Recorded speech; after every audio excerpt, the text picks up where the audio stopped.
Hello friends, आज हम पढ़ रहे हैं जो सुश्रुत सूत्र स्थान है उसका 12वां यानी द्वादश अध्याय अग्नि कर्म विधि। ठीक है, इंपॉर्टेंट चैप्टर है ये। तो सबसे पहले इसमें क्या कहा है, शार अग्नि गरियान, यानी शार से जो शार कर्म हम पहले पढ़ चुके हैं उससे ज़्यादा अग्नि कर्म जो है वो प्रधान बताया गया है। क्यों?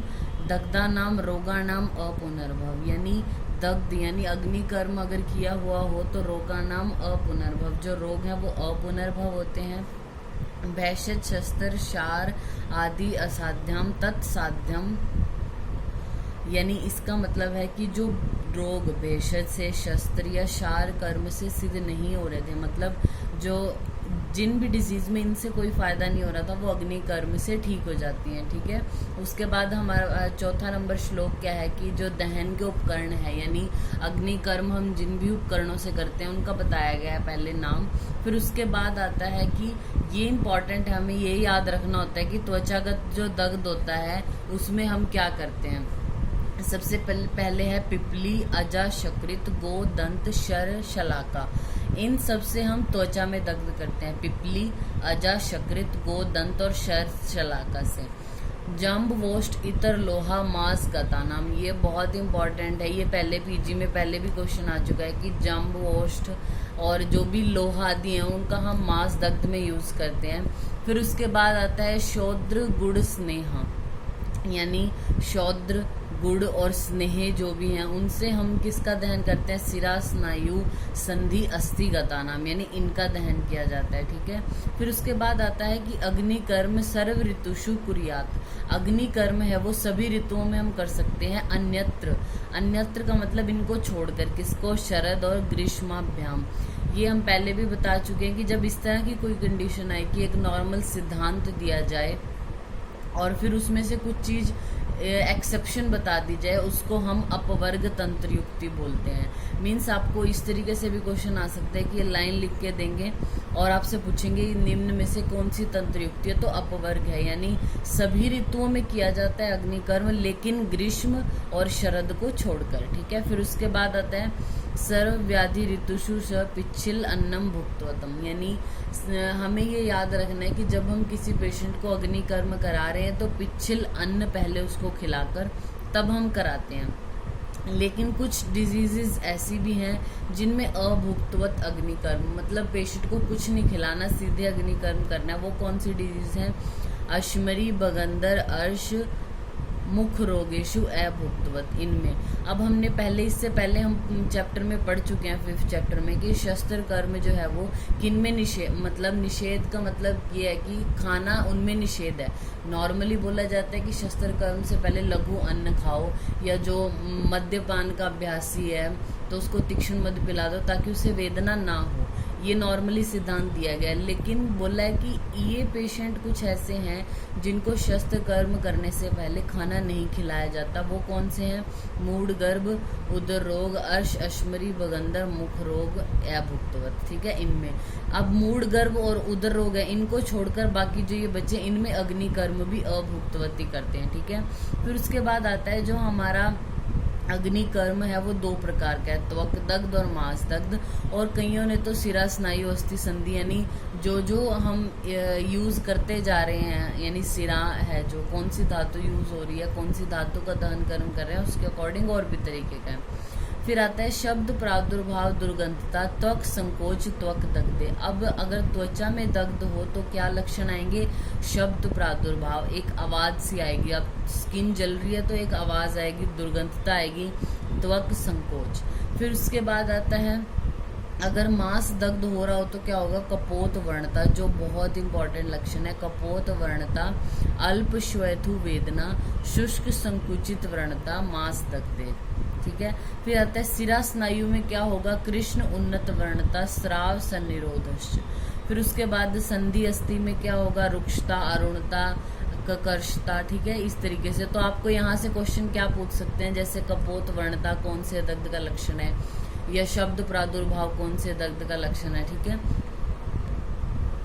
उसके बाद बताया कि नॉर्मली पढ़ लेते हैं कि शिर के रोग हैं या अधिमंथ जैसे नेत्र रोग है उसमें भूल ललाट और शंख में दाह करना चाहिए। वर्तमगत रोगों में दृष्टि को गीले वस्त्र से ढककर वर्तुम के रोमकूपों या बालों को या बाल की जड़ों को दग्ध कर देना चाहिए, ठीक है। अष्टांग संग्रह ने लाक्षा रस का प्रयोग पक्षम के बालों में निशान लगाने के लिए किया। फिर उसके बाद आता है दहन कर्म कितने प्रकार का होता है। अब अगर आपसे पूछे अग्नि कर्म कितने प्रकार के आचार्य सुश्रुत के अकॉर्डिंग, तो 2 तरीके का है, त्वचा दग्ध था और ठीक है मांस दग्ध था। फिर उसके बाद अगर आपसे दहन कर्म पूछे तो 4 प्रकार का है। दहन 4 प्रकार का है, वलय, बिंदु, विलेखा और प्रतिसारणी, आचार्य सुश्रुत के अकॉर्डिंग है।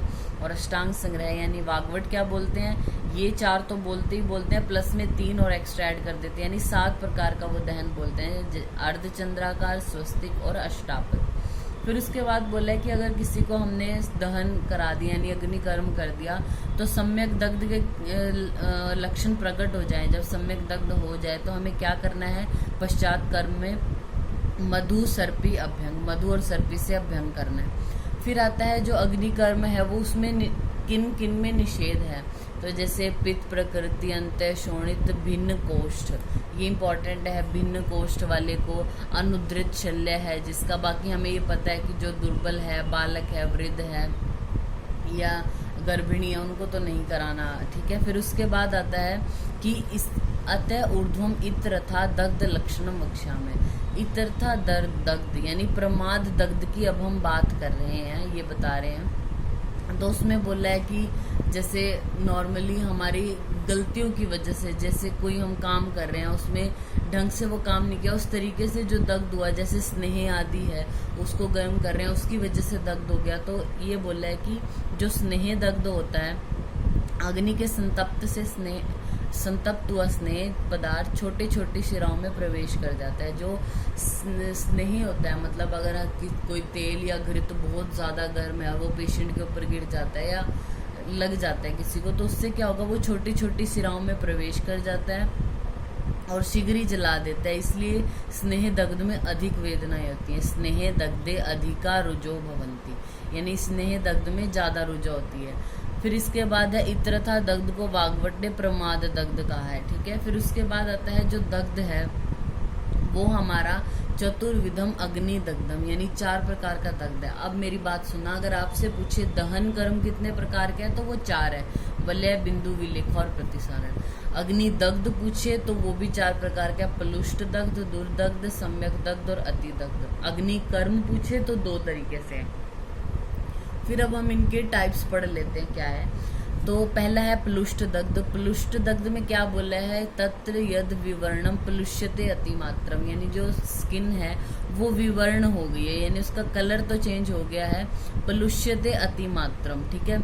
इसको हम बोलते हैं प्लुष्ट दग्ध। और दुर्दग्ध में क्या होता है, यत्र उत्तिष्ठति स्फोट, स्फोट यानी ब्लिस्टर्स हो जाते हैं पेशेंट में, तीव्र ओष चोष दाह राग और वेदना चिराच उपशमित, यानी बहुत देर से उस पेशेंट की वेदना शांत होगी, वो दुर्दग्ध का लक्षण है। सम्यक दग्ध में बहुत इंपॉर्टेंट लक्षण है ताल फल वर्ण। अब आपको पूछेगा कि निम्न में से सम्यक दग्ध का लक्षण क्या है, कपोत वर्णता है, ताल फल वर्णता या किसी और कोई भी और ऑप्शन दे सकता है, तो ताल फल वर्णा सम्यक दग्ध का लक्षण है। अति दग्ध में क्या होगा, मांस लटकने लग जाएगा, यानी मांसावलंबनम, गात्र विश्लेष और सिरा स्नायु अस्थि संधि के व्यापद अति मात्रा में हो जाएंगे। बाकी ज्वर, पिपासा, मूर्छा, ये सारे जो उपद्रव हैं वो हो जाएंगे, ठीक है। और वाग्वट ने जो ये है इसे प्लुष्ट को उन्होंने तुथ बोला है, ठीक है। जो प्लुष्ट दग्ध था उसको तुथ बोला है, बाकी सारे ऐसे ही नाम है उनके। फिर आता है अग्नि कोपितो रक्तम भीषम जंतु। अग्नि दग्ध से प्रकोपित हुआ जो है वो मनुष्य का रक्त खराब हो जाता है, फिर वो अनेक प्रकार के मतलब जो है वो उपद्रवों को उत्पन्न करता है, ठीक है। फिर उसके बाद है इस इम्पॉर्टेंट इस चैप्टर में कि हमने ट्रीटमेंट पढ़ना है। प्लुष्ट अगर दग्ध हो जाता है किसी को, कार्यम उष्णम तथा औषधम, यानी उष्ण चिकित्सा करनी है, ठीक है। बाह्य या अभ्यंतर जो भी हम यूज कर रहे हैं वो उष्ण गुण वाली औषधियाँ होनी चाहिए प्लुष्ट दग्ध में। उष्णम नैतु शीतम कथंचित, यानी उष्ण होना चाहिए, नैतु शीतम कथंचन, यानी शीत नहीं होना चाहिए। फिर उसके बाद आता है दुर्दग्ध। दुर्दग्ध में शीतम उष्णम दुर्दग्ध, यानी शीत और उष्ण दोनों प्रकार के उपचार करने चाहिए वैद्य को, लेकिन अगर हम घृत लेप या सेक कर रहे हैं तो शीतल ही यूज करना चाहिए। फिर आता है सम्यक दग्ध में क्या है, पित्तज विद्र। नॉर्मली तो हमें पता है कि चंदन, गैरिक यानी जो ठंडी चीजें हैं तो उनका लेप लगाना है, वो हमें पता है। लेकिन इम्पोर्टेंट जो क्वेश्चन में पूछा जाता है वो यही है कि पित्तज विद्रदिवत उसकी चिकित्सा करनी है। अति दग्ध में क्या है कि पित्तज विसर्प के समान चिकित्सा करनी है। इस चैप्टर में क्वेश्चन आने की जो जगह है, सबसे पहले तो वो था कि निम्न में से कौन सा क्षार या अग्निकर्म में से कौन सा प्रधान है, तो अग्निकर्म को ज्यादा प्रधान बोला आचार्य सुश्रुत ने।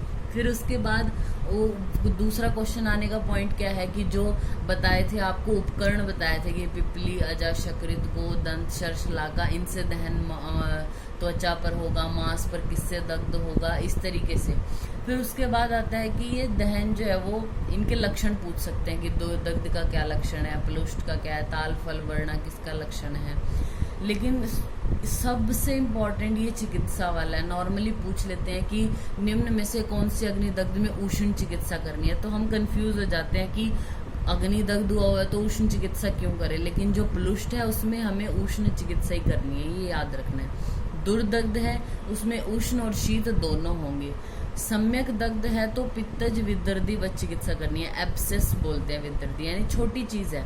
सम्यक में हमें पित्तज विदर्दी के वक्त। अति दग्ध बहुत ज्यादा दग्ध हो गया, यानी कोई बड़ी ही चीज है तो ये बीमारी है। विसर्प जो है वो एक डिजीज होगी एक तरीके से, तो पित्तज विसर्प के समान अति दग्ध की चिकित्सा करनी है। ये मैंने सिर्फ आपको याद रखने के लिए बताया कि आप कंफ्यूज ना हो जाएं कि पित्तज विदर्दिवत किससे था। वैसे तो डिजीज दोनों ही है, लेकिन पित्तज विदर्दी एब्सेस एक छोटी बात है, तो सम्यक दग्ध पित्तज विसर्प के समान अति दग्ध में।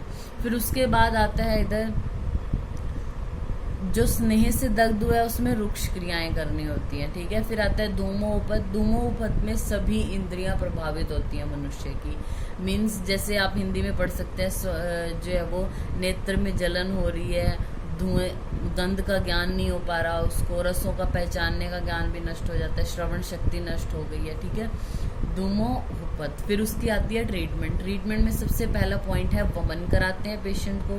फिर उसके बाद कवल ग्रह, पहले वमन कराना है, यानी जो भी ऑब्स्ट्रक्शन है वो निकल जाएगी, जो धुएं की वजह से ऑब्स्ट्रक्शन हो गई थी वो क्या है वमन से निकल जाएगी। फिर कवल ग्रह कराना है, मुख को शुद्ध कराना है। फिर शिरोविरेचन। फिर आता है लघु स्निग्ध आहार देना है हमने पेशेंट को।